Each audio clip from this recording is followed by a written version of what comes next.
नमस्कार, मी गोरख दशरथ आळेकर अहिल्यानगर 37मधून लोकसेवेची उमेदवारी करत आहे। माझा अनुक्रमांक नंबर आहे 15। माझं चिन्ह आहे तुतारी। माझी जी तुतारी आहे ती सरळ तुतारी आहे, सरळ माणसाची सरळ तुतारी आहे।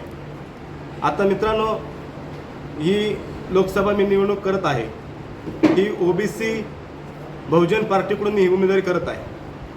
ही उमेदवारी करत असताना लोकसभा मतदारसंघातील जे प्रश्न आहेत ते प्रश्न जर पाहता आत्तापर्यंत प्रस्थापितांनी त्या प्रश्नाला बगल दिले आहे। ते प्रश्न सोडवणूक करण्याऐवजी त्या प्रश्नात वाढ करण्याचं काम त्या प्रस्थापितांनी केलं आहे। आमचे धनगर बांधव की त्यांचे प्रश्न सोडवण्यासाठी पालकमंत्र्याला निवेदन द्यायला गेले होते आणि निवेदन देत असताना त्या पालकमंत्र्याला म्हणजे जे त्यावेळेस सोलापूरचे पालकमंत्री होते विखे साहेब, त्या ठिकाणी ते निवेदन देत असताना त्यांनी ते भंडारा त्यांच्या अंगावर किंवा त्यांना भंडारा लावण्याचा प्रयत्न केला। त्या ठिकाणी त्यांचे सुरक्षा रक्षक आणि विखे कुटुंबाचे जे कार्यकर्ते आहेत त्यांनी त्या धनगर बांधवाला गुराढोरासारखं मारलं।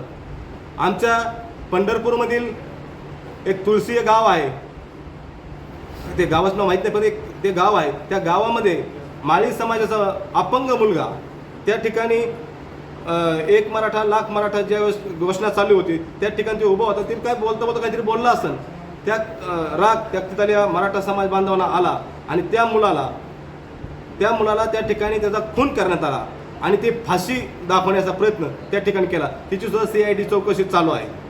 आमचे न्हावी बांधव असतील त्यांची घरं जाळली, त्यांच्या गुरांचे जे वैरण असते जे चारा असतो तो चारा जाळण्यात आला, त्यांची गुरं सोडून देण्यात आली, त्यांच्यावर अमानुषपणे अत्याचार करण्यात आला। असा अनेक प्रकार आमच्या बांधवांच्या बाबतीत घडला आहे। आमचे पंकजताई मुंडे ओबीसी भाजपचे नेते आहेत, ते ज्यावेळेस लोकसभा लढवत आहेत त्या टायमाला त्यांना प्रचारात मराठा समाजाच्या दारात गेले असता त्यांना त्या ठिकाणून हाकलून लावण्यात आलं आहे। प्रकाश अण्णा शेंडगे जे सांगलीमधून उमेदवारी करत आहेत त्यांच्या गाडीवर शाई फेकली, त्यांच्या गाडीवर चिठ्ठी लिहून टाकली की तुम्ही शांत राहा म्हणून।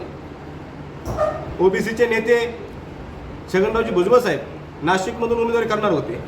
नाशिकमधून जेव्हा ते उमेदवारी करणार आहेत हे कळताच त्या ठिकाणचा जो मराठा बांधव आहे त्यांनी गावोगावी बोर्ड लावले, भुजबळ साहेबांच्या उमेदवारीला तीव्र असा विरोध केला। पर्यायानं भुजबळ साहेबांनी या उमेदवारीतून माघारी घेतली की आपलं करायलाच नको, आपला जर आपल्यामुळे जर दोन समाजामध्ये द्वेष तयार होत असेल तर ही निवडणूक न केलेली बरी। अशा पद्धतीनं साहेबांनी सुद्धा त्या ठिकाणी माघार घेण्यास प्रवृत्त करणारा हा समाज आहे। आजपर्यंत ओबीसी समाजानं या समाजाला भरपूरचं असं मतदान केलं आहे, या समाजाला सगळे पद मिळवून द्यायचं काम ओबीसीने केलं आहे। परंतु आज हा प्रस्थापित मराठा समाज आहे, हा ओबीसीच्या मुळावर उठला आहे आणि आज ओबीसी नेत्यांना एका ओबीसी नेत्याला टार्गेट केलं जात आहे।